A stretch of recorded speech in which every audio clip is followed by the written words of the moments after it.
आप अपना अधिकार यदि छोड़ देते हैं तो आपके नाम से रामायण लिखी जाएगी, और आप यदि अपने अधिकार को मांग लेते हैं तो आपके नाम का महाभारत लिखा जाएगा। अधिकार छोड़ने पर राम जी ने अपने अयोध्या का अधिकार छोड़ दिया तो रामायण लिखी गई, और पांडवों ने अपना अधिकार मांगा तो महाभारत हो गया। जीवन में यदि राम बनना है तो त्याग करना पड़ेगा अधिकारों का, जो आपका सिंहासन है उसका भी त्याग करना पड़ेगा, और यदि आप कुछ मांगते हैं तो फिर महाभारत होगा, उसके लिए तैयार हो जाइएगा। आप अपने भैया से ही कह दीजिए कि भैया आपके हिस्से में पिताजी ने ज्यादा दी है और पिताजी कह गए हैं कि फलाना खेत मुझे देना, देखो भैया महाभारत करता है कि नहीं। भैया तो बाद में करेगा, भौजाई पहले शुरू कर देगी। हाँ, आप जरा कह दो अपने भाई से कि सुनो, पिताजी ने कहा है कि वो 5 तोले की चैन है, वो पिताजी ने हमें कहा था देने को, देने ही वाले थे, तब तक वो निपट गए। भौजाई देखो खड़ी हो जाएगी, हाँ 5 तोले की चैन तुम्हें दे दें हम, सब तो तुमने ही रख लिया, हमें मिला क्या? जबकि खुद ने खूब रखा, फिर भी कह रही क्या मिला? तुम जरा मांग लो, फिर देखना अधिकार मांग लोगे ना तो महाभारत आज भी स्टार्ट हो जाता है। और यदि आप छोड़ देंगे सब तो लोग कहेंगे वाह धर्म मैं है राम जैसे, वाह। अधिकार इसलिए कहता हूं, आप सब लोग परेशान रहते हैं, हमें बंटवारे में ये कम मिला, हमें बंटवारे में वो कम मिला। अरे भैया, एक बेटा मेरे पास आया, बोला गुरुजी मेरे पिताजी ने मुझे कुछ नहीं दिया, कुछ भी नहीं दिया, कुछ भी नहीं दिया, क्या कहूं मैं तो कमा करके खाता हूं, नहीं कमाऊं तो भूखा मर जाऊं मेरे पिता को, जबकि मेरे पिता के पास बहुत संपत्ति है, मेरे बड़े भाई को उन्होंने सब दे दिया, मुझे एक रत्ती नहीं दिया। बहुत रो रहा था, मैंने उसे समझाया, बेटा तुम यदि ये सोचकर रोओगे कि तुम्हारे पिता ने तुम्हें कुछ नहीं दिया तो तुम सदा ही रोते रहोगे, कभी ये ना कहो कि तुम्हारे पिता ने कुछ नहीं दिया।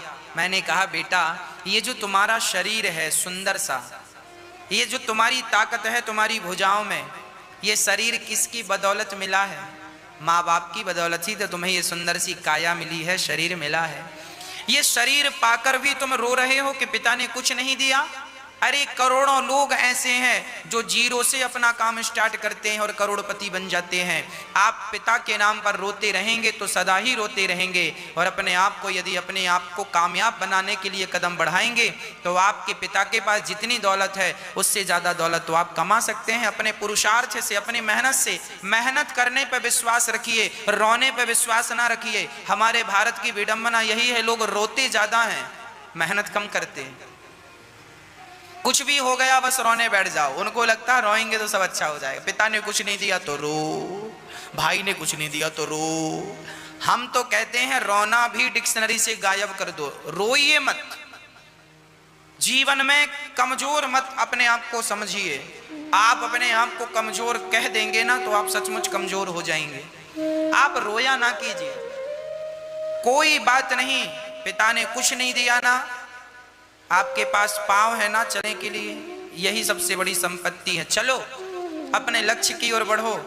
आप दुनिया के सबसे सफल कामयाब व्यक्तियों में आप भी कामयाब हो सकते हैं, सफल व्यक्ति हो सकते हैं जब आप अपनी मेहनत पे भरोसा रखेंगे और भगवान के चरणों में भरोसा रखेंगे। तो हम तो बस यही निवेदन करते हैं कि अपने रिश्ते नातों को बढ़िया तरीके से चलाइए। महाभारत का युद्ध क्यों हुआ, जरा इस पे एक छोटी सी दृष्टि डाल लेते हैं। यदि धृतराष्ट्र ने सही वक्त पर सही बंटवारा कर दिया होता तो फिर कभी झगड़े ना होते, और धृतराष्ट्र के अंदर लोभ ना जागा होता, अपने बच्चों 100 बच्चों के लिए ज्यादा लोभ जागा, और 100 बच्चों को लोभ के कारण पांडवों को जुआ खेलने धृतराष्ट्र जी ने बुलाया और जुआ खिलाकर पांडवों का सारा धन शकुनी के टेढ़े पांसों से सब जीत लिया। ये किसका षड्यंत्र था? इसमें बाप बेटे दोनों का षड्यंत्र था। दुर्योधन और धृतराष्ट्र ये दोनों मिले हुए हैं। धृतराष्ट्र ने ही तो कहा था धर्मराज युधिष्ठिर से, बेटा युधिष्ठिर, दुर्योधन की इच्छा है कि तुम जुआ खेलो। अब देखो दादाजी ताऊ जी कह रहे हैं बच्चों से कि तुम जुआ खेलो। मैं आपको महाभारत की सारी कथा नहीं सुनाने बैठूंगा, मैं आपको केवल ये निवेदन कर दूं कि महाभारत से सीखने लायक क्या है, जो शिक्षाप्रद बातें हैं वो मैं आपको समझाऊं। यदि मेरी इन बातों को अमल पर ले आएंगे तो आपके जीवन में कभी महाभारत नहीं होगा, और यदि नहीं लाएंगे अमल में तो सदा महाभारत ही छिड़ा रहेगा। लिख कर रखिएगा भक्तों, धृतराष्ट्र की जिम्मेदारी थी। पितामह भीष्म ने समझाया था, विदुर जी ने समझाया था, गुरु द्रोणाचार्य जी ने समझाया, धृतराष्ट्र जी सुनो, धृतराष्ट्र पांडवों को उनका अधिकार दे दो, जो तुम्हारे हिस्से का अधिकार है वो तुम ले लो। पर धृतराष्ट्र अपनी सिंहासन छोड़ने को तैयार नहीं, जबकि हस्तिनापुर के सिंहासन पर धर्मराज युधिष्ठिर का अधिकार था, क्योंकि क्षत्रियों में यह होता था कि बड़ा बेटा ही राजा बनेगा। धृतराष्ट्र जिस गद्दी पर बैठे थे, एक्चुअली धृतराष्ट्र अंधे थे, इसलिए उन्हें राजा नहीं बनाया गया था, पांडु को राजा बनाया गया था। तो पांडु हस्तिनापुर के राजा थे, और पांडु जब जंगल गए तो कुछ दिनों के लिए राज्य खाली ना रहे राजा के बिना, तो अपने भैया को बिठा गए। पांडु अपने भाई धृतराष्ट्र को बहुत प्यार करते थे, तो धृतराष्ट्र को बिठा के गए कि तुम संभालना। अच्छा, पांडु जंगल गए भैया को बिठाकर कि हम आएंगे तो हम संभाल लेंगे। और जब पांडु जंगल गए तो जंगल में पांडु की मृत्यु हो गई। अब देखो समझिएगा, भाई मर गया और बड़ा भाई सिंहासन पर ऐसा बैठा कि अब छोड़ने कोई तैयार नहीं है। पांडु के बड़े बेटे धर्मराज युधिष्ठिर, भाई बाप का सिंहासन तो बेटे को ही मिलेगा ना, बड़े बेटे को, और ये नियम था क्षत्रियों का। तो इस हिसाब से उस राजा, उस सत्ता के अधिकारी धर्मराज युधिष्ठिर थे। पर धृतराष्ट्र पुत्र मोह में इतने उलझ गए कि वो पांडवों का राज्य उन्हें ना देकर अपने बच्चे दुर्योधन के लिए समेटने लगे। देखिए, अधिकार ना देने से महाभारत हो गया कि नहीं। और यहां रामायण में कैकेयी ने कहा राम वनवास जाओ, राम जी ने कहा जो आज्ञा मान, चल रहे हैं। भरत जी आए, कैकेयी ने कहा चल बेटा भरत तू राजा बन जा, मैं तुझे राज्य जल्दी से तिलक कर दूं, तेरे पिता ने कहा है तुझे राजा बनाएंगे। राम जी ने भी राज्य लेने से मना कर दिया और भरत भी राज्य लेने से मना कर दिए। यहां त्याग ही त्याग है। भरत जी कहते हैं मैं अयोध्या का राजा नहीं बनूंगा, भैया राम बनेंगे। और राम जी कह रहे हैं मैं अयोध्या का राजा नहीं बनूंगा, पिता ने भरत को कहा है भैया भरत तुम बन जाओ। बड़ा भाई कह रहा छोटा भाई बन जाए, छोटा भाई कह रहा बड़ा भाई बन जाए। और यहाँ पांडवों और कौरवों में कौरव कह रहे हैं मैं छोड़ूंगा ही नहीं। कितना अंतर, एक युग बदला तो इतना विचार बदल गया। द्वापर के, सतयुग, त्रेता के विचार ऐसे थे। त्रेता का भाई ऐसा होता था कि अपने भाई के लिए राज सिंहासन भी छोड़ने को तैयार है, और द्वापर का भाई ऐसा है कि भैया मरा तो उसकी संपत्ति में धृतराष्ट्र कब्जा करके बैठ गए, नहीं छोड़ूंगा, अपने बच्चों को दूंगा।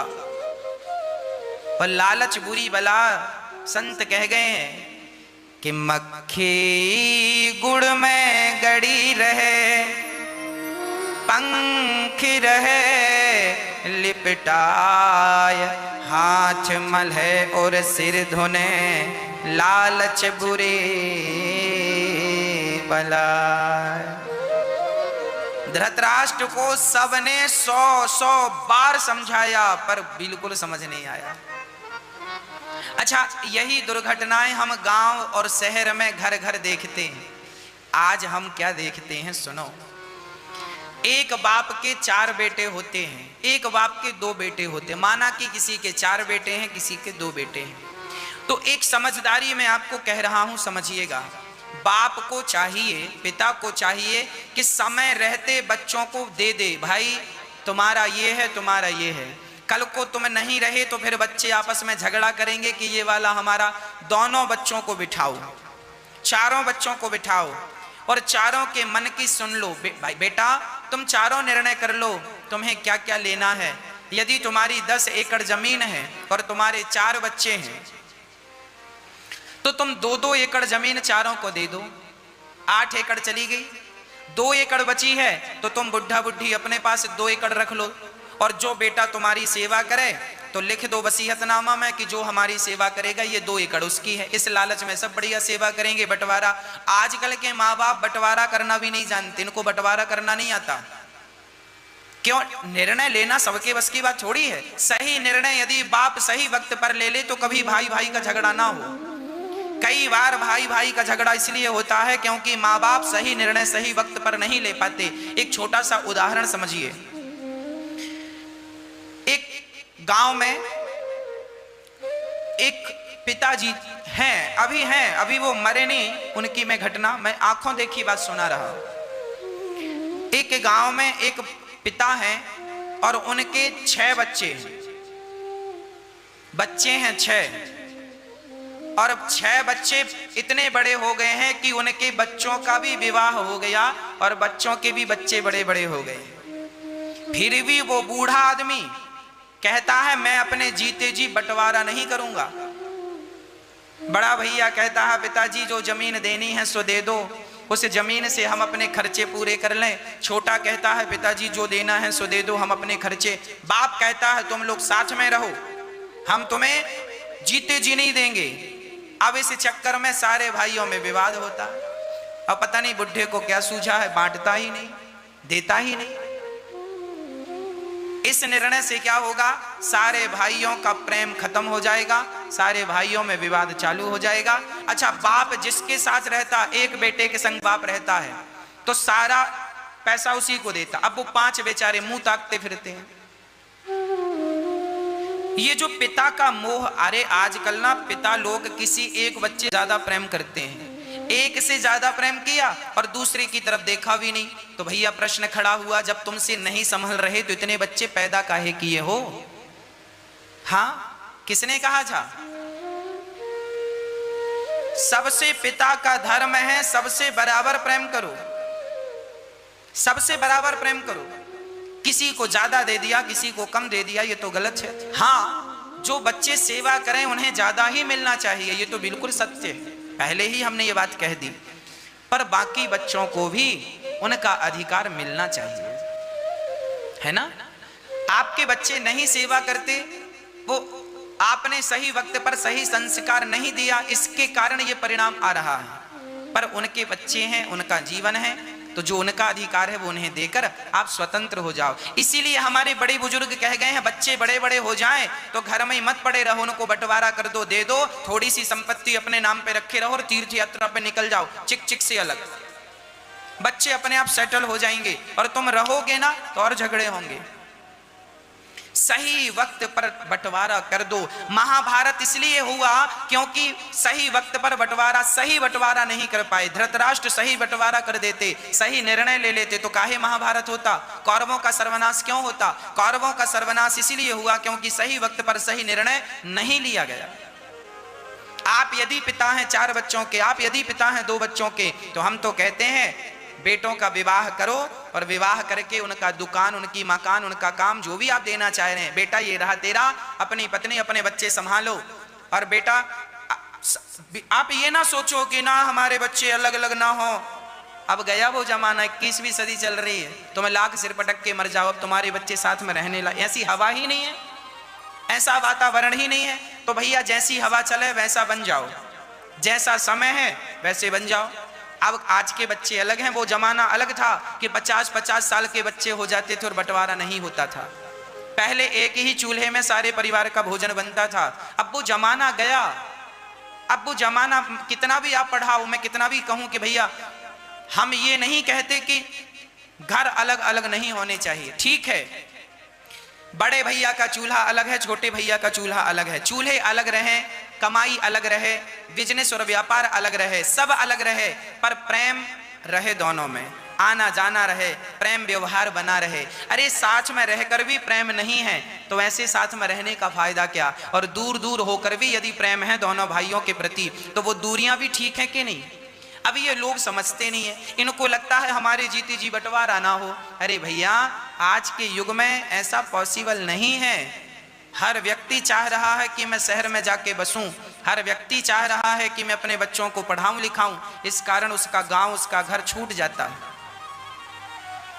समझौता सबको ही करना पड़ेगा, माता पिता को भी समझौता करना पड़ेगा, बच्चों को भी समझौता करना पड़ेगा। हम तो हाथ जोड़ के यही कहते हैं, परिवार में कुछ ऐसे निर्णय लेना चाहिए जिससे प्रेम बना रहे। चूल्हा अलग हो जाए कोई बात नहीं, घर अलग हो जाए कोई बात नहीं, ये घर तुम्हारा ये घर हमारा, सब ठीक है, पर सब अलग होकर भी भीतर से एक रहो, है ना, अंदर से एक रहो। यदि आप अंदर से एक हैं तो सब बढ़िया है। आपने कभी संतरे को देखा होगा, संतरा बाहर से एक दिखता है पर भीतर से कली की कली अलग अलग होती है कि नहीं। और खरबूजा और तरबूजा ये बाहर से अलग अलग, उनमें लाइनें अलग अलग बनी दिखती हैं पर अंदर से एक होता है। बात समझ में आई? संतरा बाहर से एक है पर भीतर से बटा हुआ है, और खरबूजा अंदर से एक है बाहर से बटा हुआ है। तो आपका जीवन खरबूजा जैसा हो कि आप बाहर से तो बटे हुए नजर आए पर भीतर से एक हो। ये आप गृहस्थियों का धर्म होना चाहिए, आपका ये जीवन होना चाहिए। और आजकल लोग उल्टा बाहर से एक दिखाने की कोशिश करते हैं और भीतर से बटे हुए हैं, है ना। तो आपको ऐसा नहीं करना कि आप बाहर से सबके सामने अलग अलग घर हो, आपके अलग अलग इनकम हो, अलग अलग दुकान हो, गाड़ी हो, सब बंगला हो, आपका सब कुछ हो, भगवान करे, पर भीतर से प्रेम बहुत ज्यादा हो। हम तो ये निवेदन करेंगे बस। बाकी आप सब समझदार हैं, क्या निर्णय लेने हैं लेना, ऐसे धृतराष्ट्र जैसे निर्णय ना लेना, नहीं तो महाभारत होगा। मैं फिर समझा रहा हूं, धृतराष्ट्र के एक निर्णय ने सर्वनाश कर दिया। अपने धृतराष्ट्र के निर्णय ने किसी का कुछ नहीं बिगाड़ा, अपने ही पांव में खुद के बेटे मरे के नहीं, 100 बेटे आपस में लड़के मर गए। कौन जिम्मेदार है? धृतराष्ट्र जी किसी कहोगे जिम्मेदार? आप स्वयं जिम्मेदार हैं धृतराष्ट्र जी, आप खुद जिम्मेदार हैं। बहुत समझाया था लोगों ने पर बड़े होशियार बन रहे थे, नहीं सुनेंगे किसी की बात, केवल दुर्योधन की और शकुनी की सुनेंगे। और जब आप विद्वानों की बात नहीं सुनते, समझदारों की बात नहीं सुनते, अपनों की बात सुन के अपने हिसाब का निर्णय लेते हैं तो सर्वनाश होता है। उचित निर्णय लेना सीखिए, अनुचित निर्णय लेना मत सीखिए। महाभारत के युद्ध में 99 कौरव मारे गए, एक बचा दुर्योधन। दुर्योधन की भी जंघा भीम भैया ने अपने गदा के प्रहार से तोड़ दी। और जब जंघा तोड़ने लगे तब बलराम जी तीर्थ यात्रा से आ गए। अच्छा, महाभारत के युद्ध के पहले भगवान कृष्ण ने बलराम जी से कह दिया था आप तीर्थ यात्रा पे चले जाओ। बलराम जी होते ना तो बलराम जी का प्रिय शिष्य था दुर्योधन। भगवान समझ रहे थे कि बलदाऊ भैया कहीं सामने खड़े ना हो जाए तो झंझट हो जाए, तो तीर्थ यात्रा पे भेज दिया।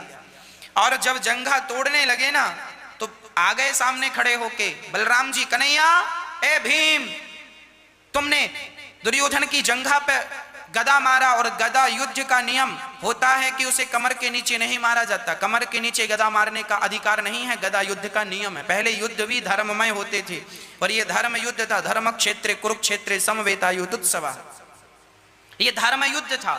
परंतु परिणाम क्या हुआ? परिणाम यही हुआ कि बलदाऊ भैया बिगड़ गए, बोले भीम तुमने अपराध किया है, मैं तुम्हें मारूंगा। अब तो दुर्योधन की जान में जान आई कि गुरुजी आ गए, अब मैं बच जाऊंगा।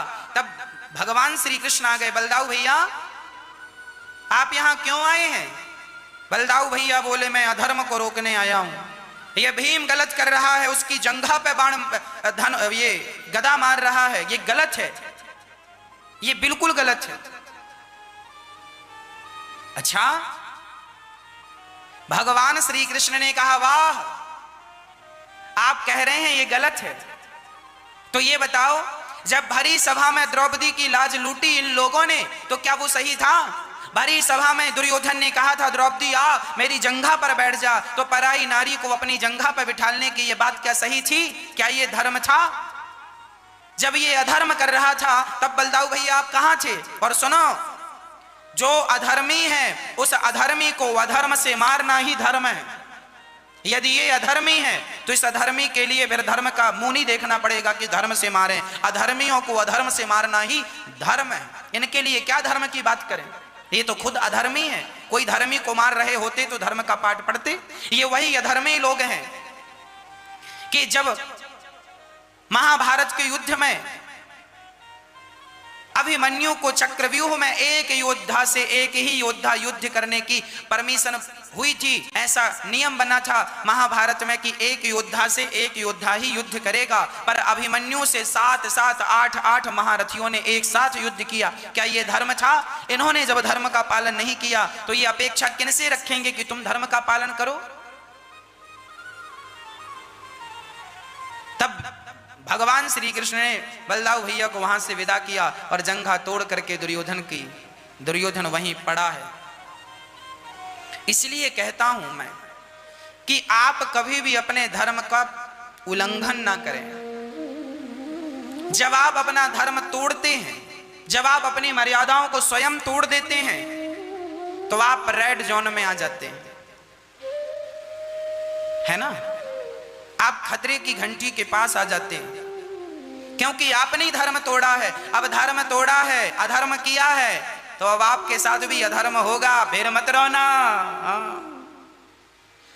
एक चोर के घर में चोरी हो गई, एक चोर के घर में चोरी हो गई। अब चोर लगा है, भैया मेरे घर में चोरी हो गई, बताओ सरकार क्या कर रही है, पुलिस वाले क्या कर रहे हैं? चोरी हो गई, डांटते नहीं है, कुछ कहते नहीं है। अच्छा, तब तू चोरी कर रहा था तब बड़ा मजा आ रहा था, दूसरों का धन लूट रहा था तब खुद का लुटा रो रहा है।